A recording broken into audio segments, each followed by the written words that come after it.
Svalbard lbɑːɾ 3/4. Formerly known by its Dutch name Spitsbergen, is a Norwegian archipelago in the Arctic Ocean.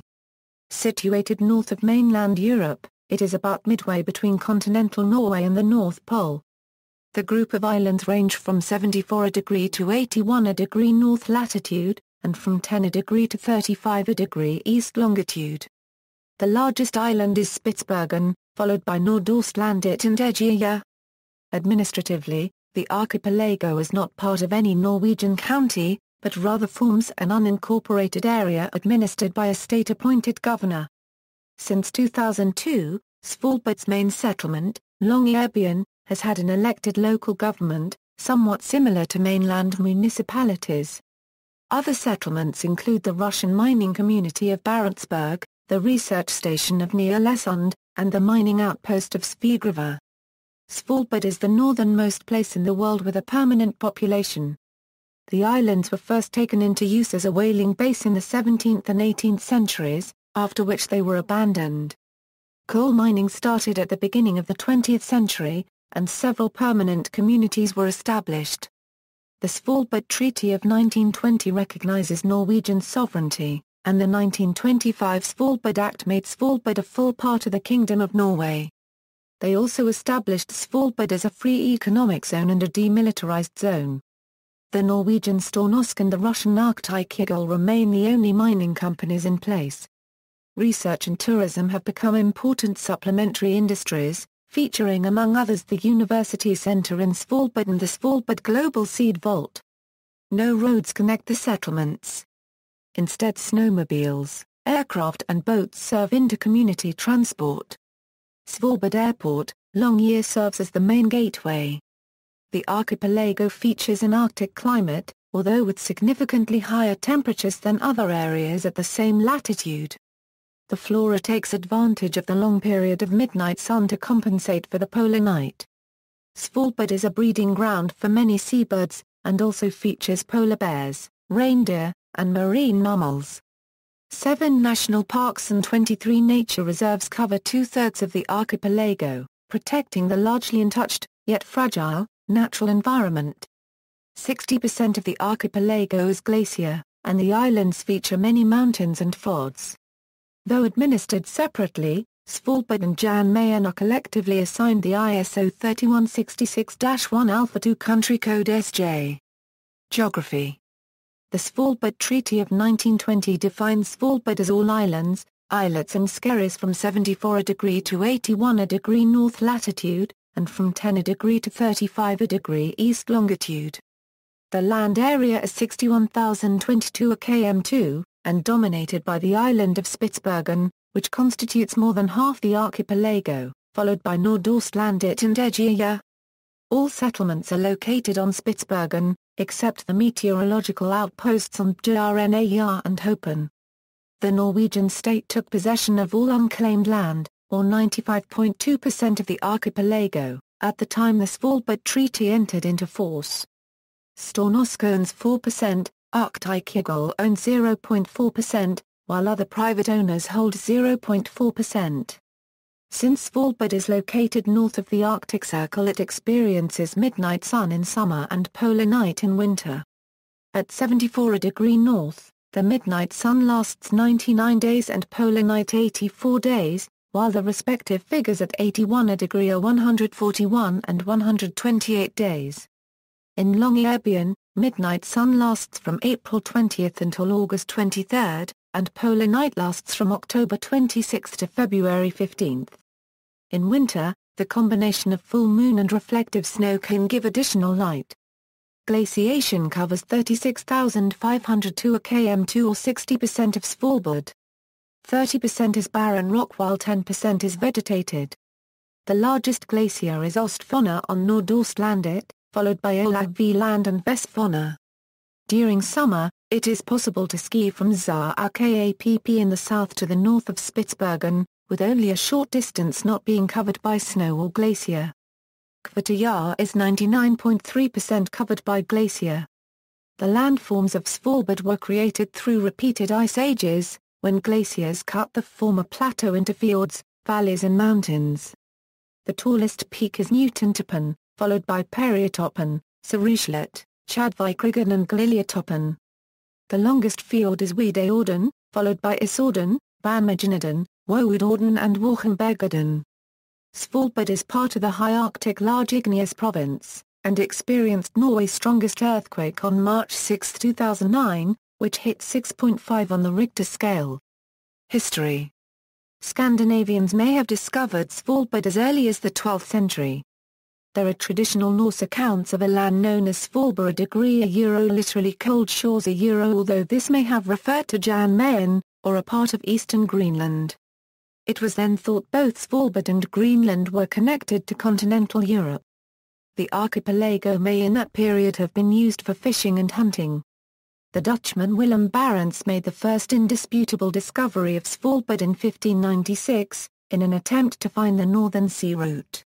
In 1604, an English ship landed at ʻsʋɑ and started hunting walrus. Annual expeditions followed. From 1611, Spitsbergen became a base for whaling, where they targeted the bowhead whale. Because of the lawless nature of the area, English, Danish, Dutch, and French companies and authorities tried to use force to keep out other countries' fleets. Smeerenberg was one of the first settlements, established by the Dutch in 1619. Smaller bases were also built by the English, Danish and French. At first the outposts were merely summer camps, but from the early 1630s, a few individuals started to overwinter. Whaling at Spitsbergen lasted until the 1820s, when the Dutch, British and Danish whalers moved elsewhere in the Arctic. By the late 17th century, Russian hunters arrived. They overwintered to a greater extent and hunted land mammals such as the polar bear and fox. After British raids into the Barents Sea in 1809, Russian activity on Svalbard diminished, and ceased by the 1820s. Norwegian hunting mostly for walrus started in the 1790s, but was abandoned about the same time as the Russians left. Whaling continued around Spitsbergen until the 1830s, and around ʻsʋɑ until the 1860s. 20th century, by the 1890s, Svalbard had become a destination for Arctic tourism, coal deposits had been found and the islands were being used as a base for Arctic exploration. The first mining was along Isorden by Norwegians in 1899. By 1904, British interests had established themselves in Edventiden and started the first all-year operations. Production in Longyearbyen, by American interests, started in 1908. And Stornorsk established itself in 1916, as did other Norwegian interests during the war, in part by buying American interests. Discussions to establish the sovereignty of the archipelago commenced in the 1910s, but were interrupted by World War I. On February 9, 1920, following the Paris Peace Conference, the Svalbard Treaty was signed, granting full sovereignty to Norway. However, all signatory countries were granted non-discriminatory rights to fishing, hunting and mineral resources. The treaty took effect on August 14, 1925, at the same time as the Svalbard Act regulated the archipelago and the first governor, Johannes Jerkens Basse, took office. The archipelago has traditionally been known as Spitsbergen, and the main island as West Spitsbergen. From the 1920s, Norway renamed the archipelago Svalbard, and the main island became Spitsbergen. Kvartøya, Kong Karl's Land, Hopen and ʻsʋɑ were not regarded as part of the Spitsbergen archipelago. Russians have traditionally called the archipelago Grumant. The Soviet Union retained the name Spitsbergen to support undocumented claims that Russians were the first to discover the island. In 1928, Italian explorer Umberto Nobile and the crew of the airship Italia crashed on the ice pack off the coast of Foyen Island. The subsequent rescue attempts were covered extensively in the press and Svalbard received short-lived fame as a result. Second World War. In 1941 Operation Gauntlet, all Norwegian and Soviet settlements on Svalbard were evacuated, and a German presence was established with a meteorological outpost, although a small Norwegian garrison was kept on Spitsbergen. The German Operation Citronella took this garrison by force in 1943, and at the same time destroying the settlements at Longyearbyen and Barentsburg. In September 1944, together with the supply ship Carl J. Bush, the submarine U-307 transported the men of Operation Houdegen to Svalbard. Operation Houdegen was the name of a German operation during the Second World War to establish meteorological stations on Svalbard. The station was active from September 9, 1944 to September 4, 1945. It lost radio contact in May 1945, and the soldiers were capable of asking for support only in August 1945. On September 4, 1945, the soldiers were picked up by a Norwegian seal hunting vessel and surrendered to its captain. The group of men were the last German troops to surrender after the Second World War. After the war, the Soviet Union proposed common Norwegian and Soviet administration and military defense of Svalbard. This was rejected in 1947 by Norway, which 2 years later joined NATO. The Soviet Union retained high civilian activity on Svalbard, in part to ensure that the archipelago was not used by NATO. Post-war, after the war, Norway re-established operations at Longyearbyen and Ny-Ålesund, while the Soviet Union established mining in Barentsburg, Pyramiden and Grumant. The mine at Ny-Ålesund had several fatal accidents, killing 71 people while it was in operation from 1945 to 1954 and from 1960 to 1963. The Kings Bay Affair, caused by the 1962 accident killing 21 workers, forced Johansson's third cabinet to withdraw. From 1964, Ny-Ålesund became a research outpost, and a facility for the European Space Research Organization. Petroleum test drilling was started in 1963 and continued until 1984, but no commercially viable fields were found. From 1960, regular charter flights were made from the mainland to a field at Hotonset. In 1975, Svalbard Airport, Longyearbyen opened, allowing year-round services. During the Cold War, the Soviet Union retained about two-thirds of the population on the islands, with the archipelago's population slightly under 4,000. Russian activity has diminished considerably since then, falling from 2,500 to 450 people from 1990 to 2010. Grumant was closed after it was depleted in 1962. Pyramiden was closed in 1998. Coal exports from Barentsburg ceased in 2006 because of a fire, but resumed in 2010. The Russian community has also experienced two air accidents: Vnukovo Airlines Flight 2801, which killed 141 people, and the Herodin helicopter accident. Longyearbyen remained purely a company town until 1989, when utilities, culture and education was separated into Svalbard Samfunnsdrift. In 1993 it was sold to the national government and the university centre was established. Through the 1990s, tourism increased and the town developed an economy independent of Stornorskanda mining. Longyearbyen was incorporated on January 1, 2002, receiving a community council. Population. In 2012, Svalbard had an estimated population of 2,642, of whom 439 were Russian and Ukrainian, 10 were Polish and 322 were other non-Norwegians living in Norwegian settlements. The largest non-Norwegian groups in Longyearbyen in 2005 were from Thailand, Sweden, Denmark, Russia, and Germany. Svalbard is among the safest places on Earth, with virtually no crime. Longyearbyen is the largest settlement on the archipelago, the seat of the governor and the only town to be incorporated. The town features a hospital, primary and secondary school, university, sports center with a swimming pool, library, culture center, cinema, bus transport, hotels, a bank, and several museums. The newspaper Svalbardposten is published weekly. Only a small fraction of the mining activity remains at Longyearbyen. Instead, workers commute to Sveagruva, where Stornorsk operates a mine. Sveagruva is a dormitory town, with workers commuting from Longyearbyen on a weekly basis. Ny-Ålesund is a permanent settlement based entirely around research. Formerly a mining town, it is still a company town operated by the Norwegian state-owned Kings Bay. While there is some tourism there, Norwegian authorities limit access to the outpost to minimize impact on the scientific work. Ny-Ålesund has a winter population of 35 and a summer population of 180. The Norwegian Meteorological Institute has outposts at Barentsburg and Hopen, with respectively 10 and 4 people stationed. Both outposts can also house temporary research staff. Poland operates the Polish Polar Station at Hornsund, with 10 permanent residents. Barentsburg is the only permanently inhabited Russian settlement after Pyramiden was abandoned in 1998. It is a company town. All facilities are owned by ÁRCTIC, which operates a coal mine.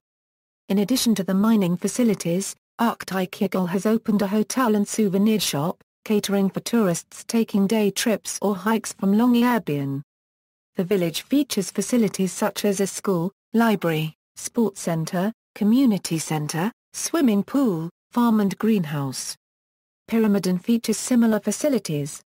Both are built in typical post-World War II Soviet architectural and planning style and contain the world's two most northerly Lenin statues and other socialist realism artwork. As of 2013, a handful of workers are stationed in the largely abandoned Pyramiden to maintain the infrastructure and run the hotel, which has been reopened for tourists. Politics. The Svalbard Treaty of 1920 established full Norwegian sovereignty over the archipelago. The islands are, unlike the Norwegian Antarctic territory, a part of the Kingdom of Norway and not a dependency. The treaty came into effect in 1925, following the Svalbard Act. All 40 signatory countries of the treaty have the right to conduct commercial activities on the archipelago without discrimination, although all activity is subject to Norwegian legislation. The treaty limits Norway's right to collect taxes to that of financing services on Svalbard. Therefore, Svalbard has a lower income tax than mainland Norway, and there is no value-added tax. There is a separate budget for Svalbard to ensure compliance. Svalbard is a demilitarized zone, as the treaty prohibits the establishment of military installations. Norwegian military activity is limited to fishery surveillance by the Norwegian Coast Guard as the treaty requires Norway to protect the natural environment. The Svalbard Act established the institution of the Governor of Svalbard, who holds the responsibility as both county governor and chief of police, as well as holding other authority granted from the executive branch.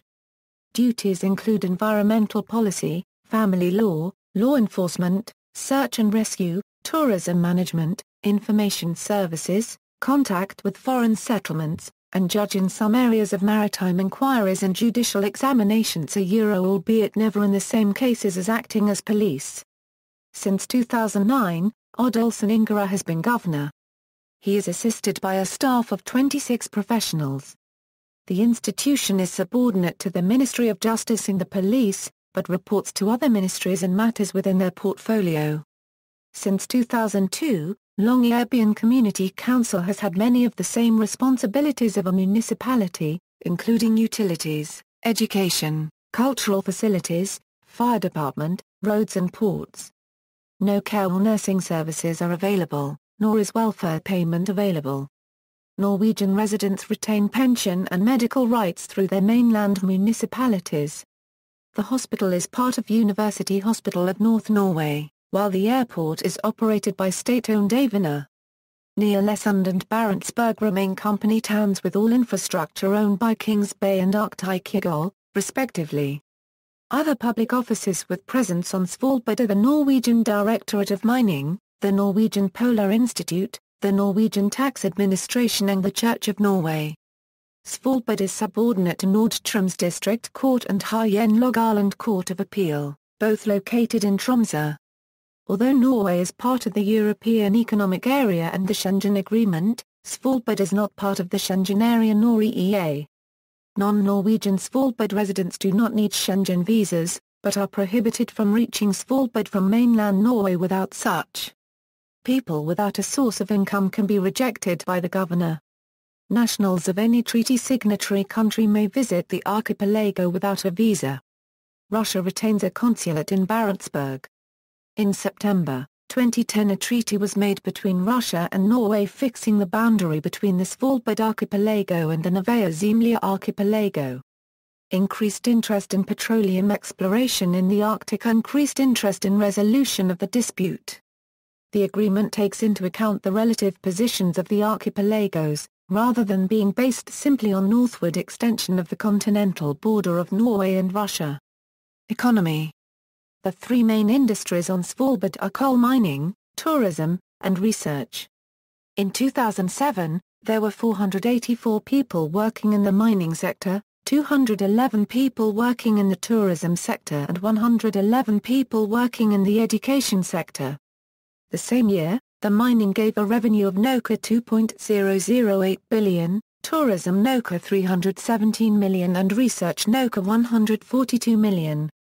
In 2006, the average income for economically active people was NOK 494,700, €, 23% higher than on the mainland.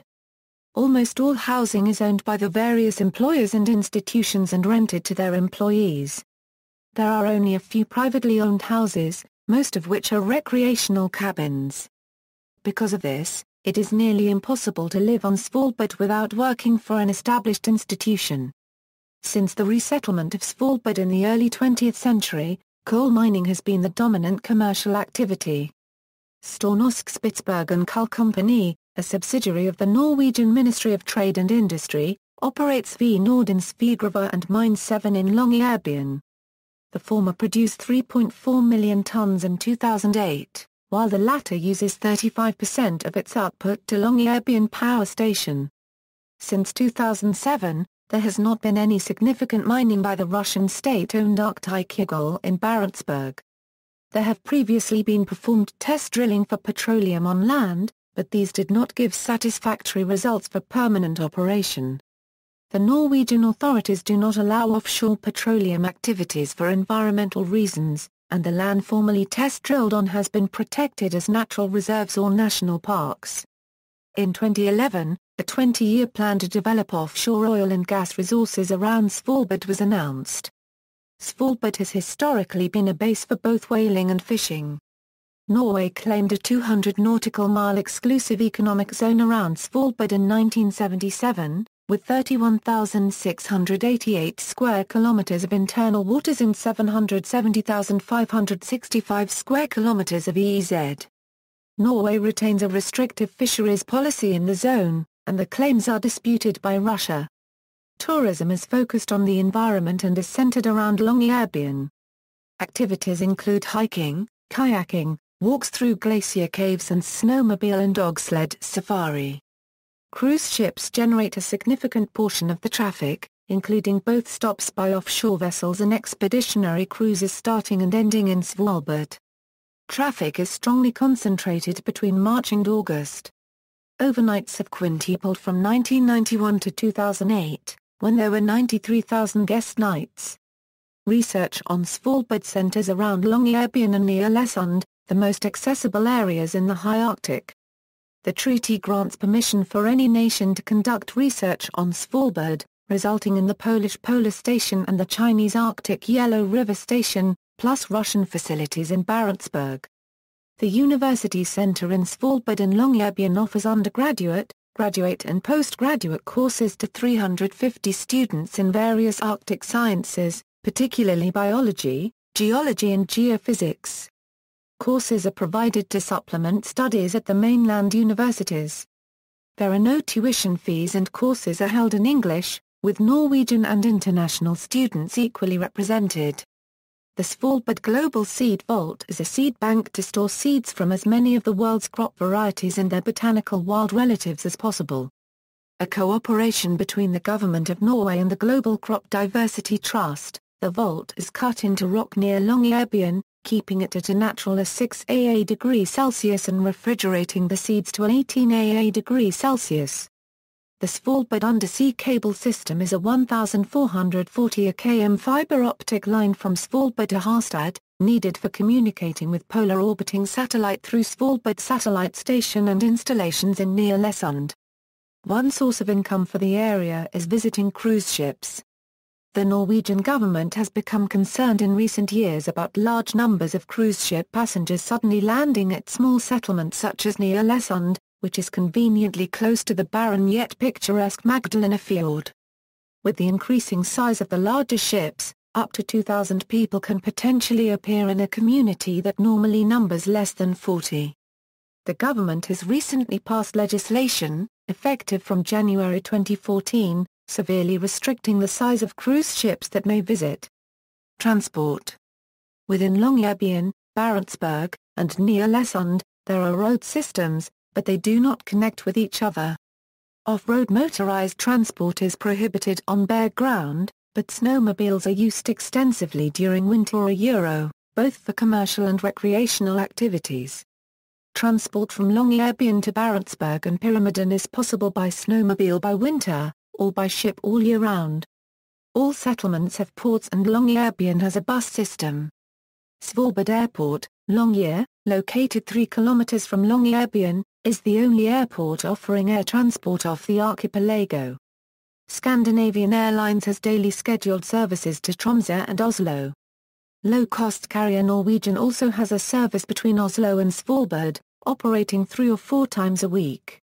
There are also irregular charter services to Russia. lbɑːɾ Transport provides regular corporate charter services from Longyearbyen to Ny-Ålesund Airport and Svea Airport for Kings Bay and Stornorsk. These flights are in general not available to the public. There are heliports in Barentsburg and Pyramiden, and helicopters are frequently used by the governor and to a lesser extent the mining company Arctic. Climate. The climate of Svalbard is dominated by its high latitude, with the average summer temperature at 4 to 6 degrees Celsius and January averages at a 16 to a 12 degrees Celsius. The North Atlantic current moderates Svalbard's temperatures, particularly during winter, giving it up to 20 degrees Celsius higher winter temperature than similar latitudes in Russia and Canada. This keeps the surrounding waters open and navigable most of the year. The interior fjord areas and valleys, sheltered by the mountains, have larger temperature differences than the coast, giving about 2 degrees Celsius warmer summer temperatures and 3 degrees Celsius colder winter temperatures. On the south of Spitsbergen, the temperature is slightly higher than further north and west. During winter, the temperature difference between south and north is typically 5 degrees Celsius, and about 3 degrees Celsius in summer. Bear Island has average temperatures even higher than the rest of the archipelago. Svalbard is where cold polar air from the north and mild, wet sea air from the south meet, creating low pressure, changeable weather and strong winds, particularly in winter. In January, a strong breeze is registered 17% of the time at Issued Radio, but only 1% of the time in July. In summer, particularly away from land, fog is common, with visibility under 1 kilometer registered 20% of the time in July and 1% of the time in January, at Hopen and Bjørnøya. Precipitation is frequent, but falls in small quantities, typically less than 400 mm per year in western Spitsbergen. More rain falls on the uninhabited east side, where there can be more than 1,000 mm. Nature. In addition to humans, 4 primarily terrestrial mammalian species inhabit the archipelago: the Arctic fox, the Svalbard reindeer, polar bears, and accidentally introduced southern voles, which are found only in Grumant. Attempts to introduce the Arctic hare and the musk ox have both failed. There are 15 to 20 types of marine mammals, including whales, dolphins, seals and walruses. Polar bears are the iconic symbol of Svalbard, and one of the main tourist attractions. While protected, anyone outside of settlements is required to carry a rifle to kill polar bears in self-defense, as a last resort, should they attack. A British schoolboy was killed by a polar bear in 2011. Svalbard and Franz Josef Land share a common population of 3,000 polar bears, with Kongal's Land being the most important breeding ground. The Svalbard reindeer is a distinct subspecies. Although it was previously almost extinct, it can be legally hunted. There are limited numbers of domesticated animals in the Russian settlements. About 30 species of bird are found on Svalbard, most of which are migratory. The Barents Sea is among the areas in the world with most seabirds, with about 20 million individuals during late summer. The most common are little auk, northern fulmar, thick-billed Murray and black-legged kittiwake. 16 species are on the IUCN Red List. Particularly ɓɑːɾ, Stororden, Nordvest Spitsbergen and Hopen are important breeding ground for seabirds. The Arctic tern has the furthest migration, all the way to Antarctica. Only 2 songbirds migrate to Svalbard to breed, the snow bunting and the wheatear. Rock ptarmigan is the only bird to overwinter. Remains of Predator X from the Jurassic period have been found. It is the largest dinosaur-era marine reptile ever found. A pliosaur estimated to have been almost 15 am long. Svalbard has permafrost and tundra, with both low, middle and high Arctic vegetation. 165 species of plants have been found on the archipelago. Only those areas which defrost in the summer have vegetations, which accounts for about 10% of the archipelago. Vegetation is most abundant in Nordaustlandet land, around Ísorszán and where affected by guano. While there is little precipitation, giving the archipelago a steppe climate, plants still have good access to water because the cold climate reduces evaporation. The growing season is very short, and may last only a few weeks. There are 7 national parks in Svalbard, Forlandet, Indrevidejorden, Nordaustlandet land, Nordre Ísorszán land, Nordvest Spitsbergen, ßåÄ land and ßʋɑ Spitsbergen. The archipelago has 15 bird sanctuaries, 1 geotopic protected area and 6 nature reserves with Nordaustsvalbard and ßʋɑ both being larger than any of the national parks. Most of the nature reserves and 3 of the national parks were protected in 1973, with nearly all the remaining protected occurring in the 2000s. All human traces dating from before 1946 are automatically protected. The protected areas make up 65% of the archipelago. Svalbard is on Norway's tentative list for nomination as a UNESCO World Heritage Site.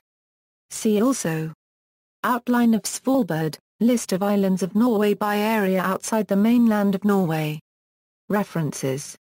Sources: Olof, Thorby. Svalbard's History. Oslo, Øyhug.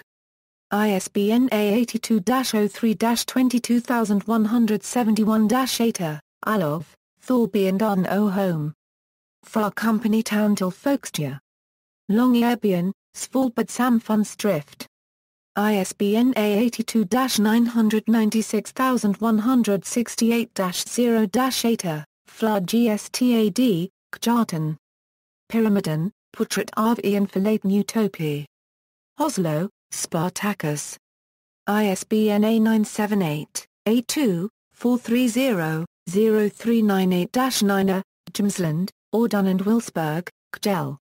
Brathens Safe 50 Jenar, Moe Odds. Oslo. ISBN A82-990400-1-9. Torkildsen, Torbjarna al Svalbard, Varjenar til Nordligst Norge. Oslo, Forlaget det Best. ISBN A82-7010-167-2. Umbright, Andreas. Guide to Spitsbergen. Bucks, Brat. ISBN A1-84162-092-0. Stange, Rolf. Spitsbergen. Cold Beauty. Rolf Stange. ISBN A978-3-937903-10-1. Stange, Rolf. Spitsbergen Svalbard. A complete guide around the Arctic archipelago. Rolf Stange. ISBN A978-3-937903-14-9. External links: Sysselmorn and Noah website of the Governor of Svalbard, Svalbard Tourism website of the official tourist board.